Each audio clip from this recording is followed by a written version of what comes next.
Hello everyone, this is Attack the Backlog, the podcast where I, Marc, tries to make a dent in their backlog one game at a time. This is episode 21, Hatoful Boyfriend. Now, Hatoful Boyfriend is a visual novel / dating sim, though I use dating sim in the loosest of terms. I know a lot of people like to refer to the game as a dating sim, but in my experience with it, there wasn't much dating or many player interactions in general. I did a lot of reading, and then the game ended, and then I played through it again one more time to see how things could be different. But in the end, I didn't do much to affect the experience. Seemingly, I don't know what I did that led me to my outcome in the first game, because I was expecting to get one thing and got something else, but I would call Hatoful Boyfriend more of a visual novel than a dating sim. And at the same time, I think visual novel is a bit of a misleading term, and this is being very finicky, but no visual novel, to my knowledge, is as long as a novel. Maybe some are as long as a novella, so you can call them visual novellas, or in the case of Hatoful Boyfriend, a visual short story. Because it took me 50 minutes to get through the game my first time through, and then my second playthrough, skipping a lot of the stuff that I had already experienced, it took me just under 20 minutes. So before I talk about my feelings towards the game, and this will be a short episode for a short game, I should tell you what Hatoful Boyfriend is, if you don't already know. Hatoful Boyfriend is about a young woman. You're the young woman. I did not know this when I started the game and inputted my name, so I just put my name in, Marc, and then maybe 15 to 20 minutes in, I started to realize that everyone was calling me Miss or Girl, and I'm like, I didn't pick a gender, and if I could, I would pick no gender, but regardless, I didn't pick a gender, so I guess I'm a woman, and that's fine. I didn't have a problem with that. It was just kind of amusing because I have my name there, and everyone's calling me Miss, and I'm like, that's weird. Although I don't want to be called Mr. either. Just, I don't know what you call somebody in that sense. For Mr. or Miss, there is no non-binary version of Mr. or Miss, to my knowledge. Every time I fill out a survey or something and it says pick one of these, I'm like, I guess I gotta go with this one. Anywho, that's not important. What is important is that you're playing a young woman who goes to a school that is full of nothing but birds. Some people think this game is nothing but pigeons. That is wrong. There are many types of birds. There are sparrows, there are just all kinds of birds. Really fancy doves with like huge long back tails that are of course not doves. I don't know what the hell the bird is actually called, but there are plenty of birds in it outside of just the pigeons. But you decide to go to this school for a reason that I can't remember. And over the course of the experience of the story, you will interact with many different birds, and you can romance one of them. And the actions you do throughout the experience will lead you down this path or that path. And it takes place over the course of one school year, I think. And that's pretty much it.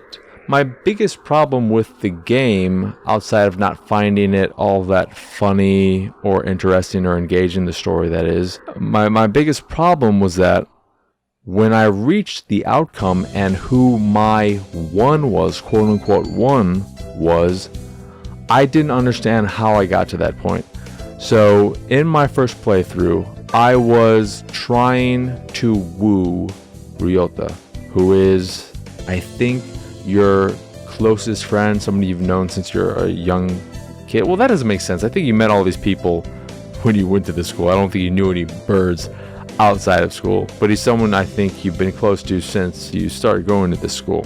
And he's a good bird who is taking on multiple jobs to help his mother, who is ill, and I decided that I wanted to try and woo him. I took up a summer job, and then he came in applying for the same job because he needed all the help he could get, and I decided to let him have it. And I thought over the course of the game I was building up a nice rapport with him.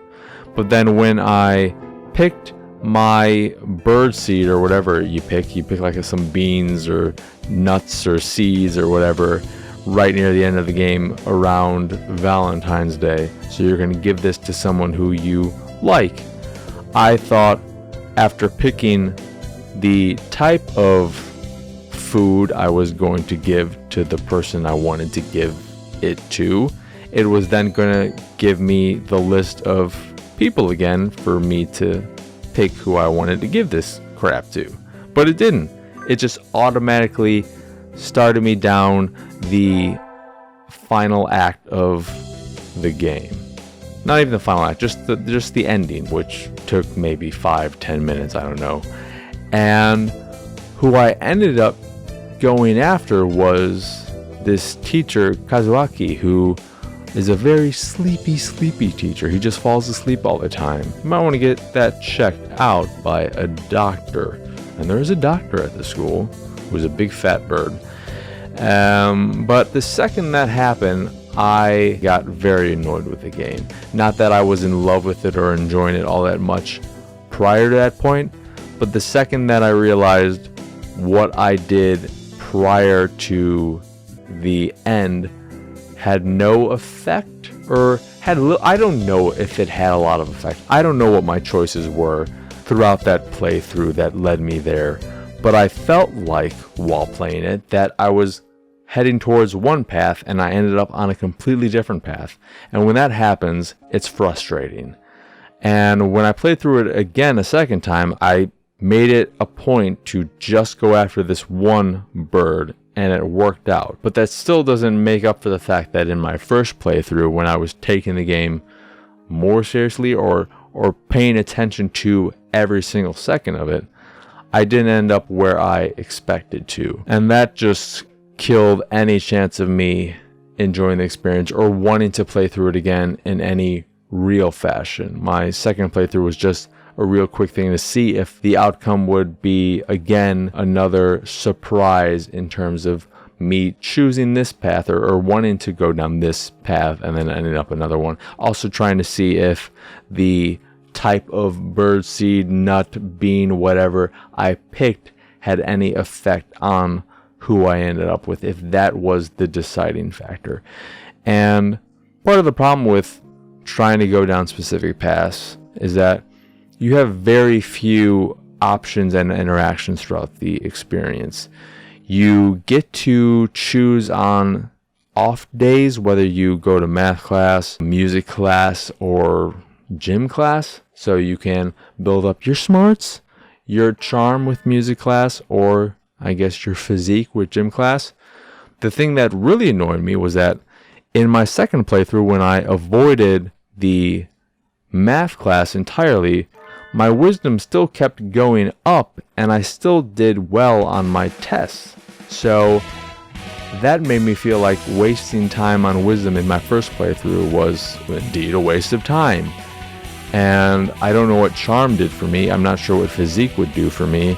So those options, those abilities, those attributes felt arbitrary. And I'm sure they do have an effect on something. But the way the game played out in my two playthroughs led me to believe that that wasn't the case. So I don't know how much of an effect going to math class, gym class, music class, etc. has on the bottom line.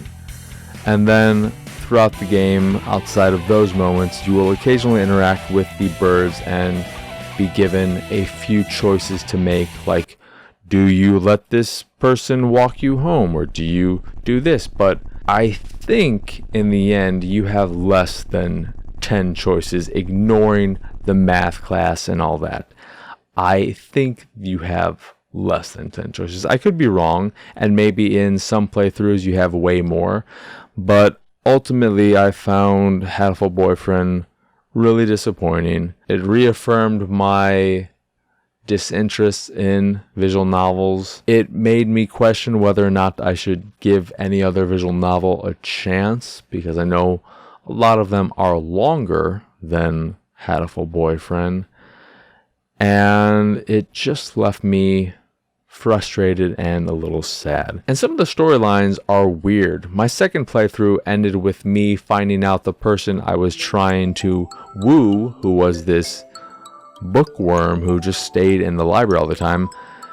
I found out that they were dead, and they've been dead for like a year, so I guess they were a ghost bird, but I wasn't expecting that to happen, and I can't remember how they died. I think it might have been something tragic, and they were super sad.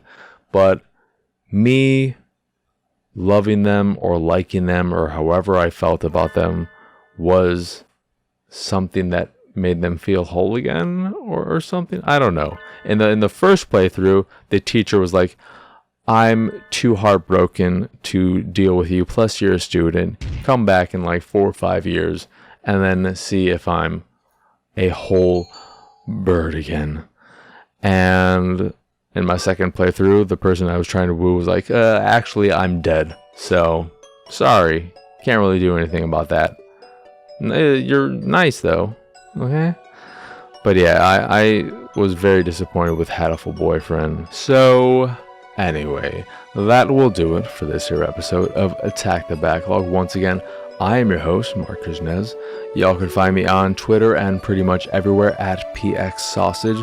The site is, of course, pixelatedsausage.com, where you can find this podcast and the Pixelated Sausage podcast, which are both available on podcast services across the globe, like Stitcher Radio, Google Play, Apple Podcasts, and Spotify. And if you'd like to check out the video version of this here show, you can go over to youtube.com/Pixelated Sausage to watch both this and the Pixelated Sausage podcast. And if you'd like to check out the art I make, you can go over to pxsart.com. If you see something you like, click the link and it'll take you to where you can purchase a print of the piece you fancy. And if you fancy the site in general and anything that we do, please go over to patreon.com/pxs and support us that way. As always, thank you for watching or listening.